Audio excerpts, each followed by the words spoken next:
Kanagumba dharma amasum jati amasum kanagumba miyoi amatada atamnana semjaba video nasade myam sidi thamoigi pawdamne thamoigi pawdam sibu myam da share tawjabani myam loipok taminasi nupara nupira khangdaba singa laiminaba nupara nupa nataba nupira nupi nataba mi makhal amalai makhoi dubu homosexual haina khangnarami haujikti makhoi ase anauba wahi ama semduna nupa sunataba nupi sunataba third gender amane haina politically socially sak khangbiduna transgender haina khangnare homosexual amani haina miyamna ngangnaraba natragana khangnaraba misa amabu matam amada miyamna khunaida hanthana yingbiramba amadi miyamgi misaipem oirambadu ngasi transgender haibu wahaisi puthorakpadagidi miyamgi wakhalda phana phajana ahongma laklabra khali ngasidi nupa oina poklaga transgender oikiba gay haina khangnaba amadi nupi oina poklagana transgender lesbian makhoi masen marakta luhongduna punna laiminabagi ayaba piba lo phawba semnarakle India da su English singaniga taraga tereta same sex marry aina ayaba pinaba uniform civil code ama draft tawduna puthoki ayaba di pidari ngasi aina thamoi pawdam oina gay amadi lesbian singi wapambu pawdam ama oina iningluribasi kanagumba kharadadi thajadaba angakpa ama oina thoklamba su yai ngakpirunu isu asi India dari ngasi ngarang tada tholakpa natte Mahabharat ikiba matamdagi lairaklaba mahakabya adudasu achauba character ama oiriba ngasigi samasiddasu miraiba yadraba kanglup ama oiribani aduga iramda Manipur asigi puwari amadi loina silon khobironda aduk hakna maru oiba mafam ama kalamba thengnadrabasu kanagumba sahisa amadi kungi mathoi suba sahisa dari makhogi mafam masak thokna chongthorakpa thengnarakle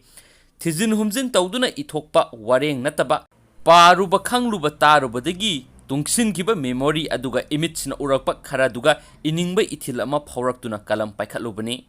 Mahesh Datani na iba drama Seven Staffers Around Fire haibadu maitailonda Agnikundagi akoibada taretlak haina handoklubada Indiagi Hizara community da sahi kya thizulubagi experience ka manaba feeling ama foraki nupi marai ama helaba nupi masa ge amaga pakhang amaga luhongba numita luhongbagi phizol thungdribi kaina adu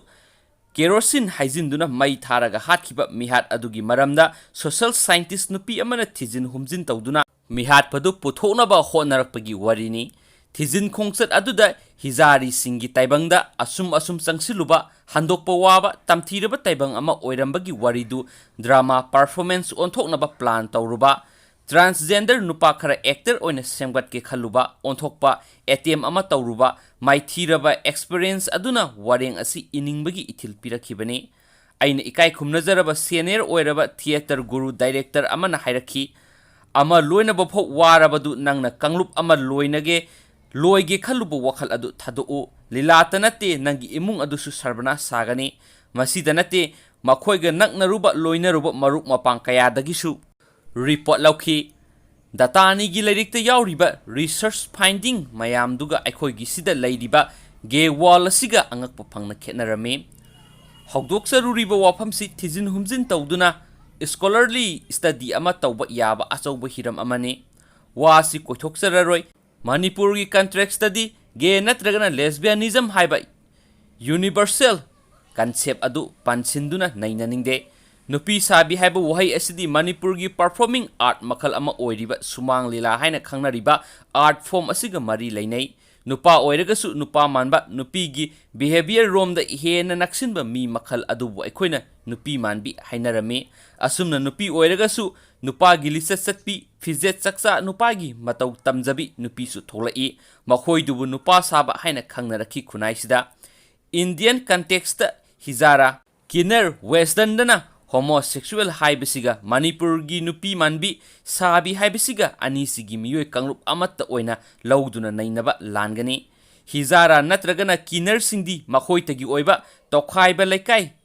communal community lingduna lai miya marakta laite aikhoigi nupi manbi sabi singdi aikhoigi irakta lengdana lai mayum pali masa masulai masana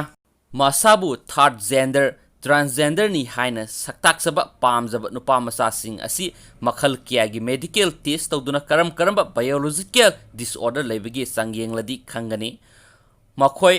hermaphrodite species amadi oiramloi oiramba yai female hormone na dominate oiba body ama adubo genetic science ki matung inadi nupa amadi nupi gi sex energy asida hena mapangan kanbadi nupi ni sini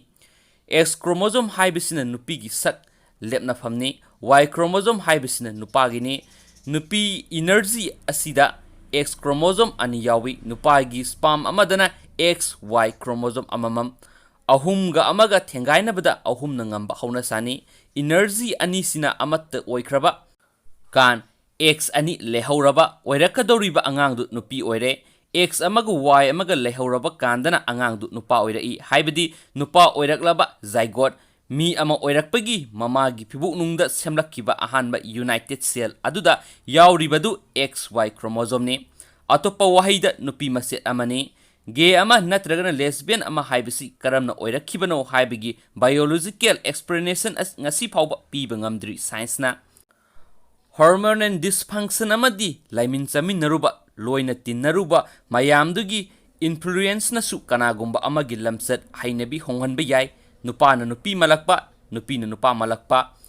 sexuality gi wang mada kanagumba nupa amana atopa nupa amaga punna laiminabada natraga nupi amana atopa nupi amaga laiminabada emotionally nungaigani khalaba laiminajasnu nungaina duda kari kaibegi hainasu thamoigi paudam ibira ibesingnasu share tobire sumna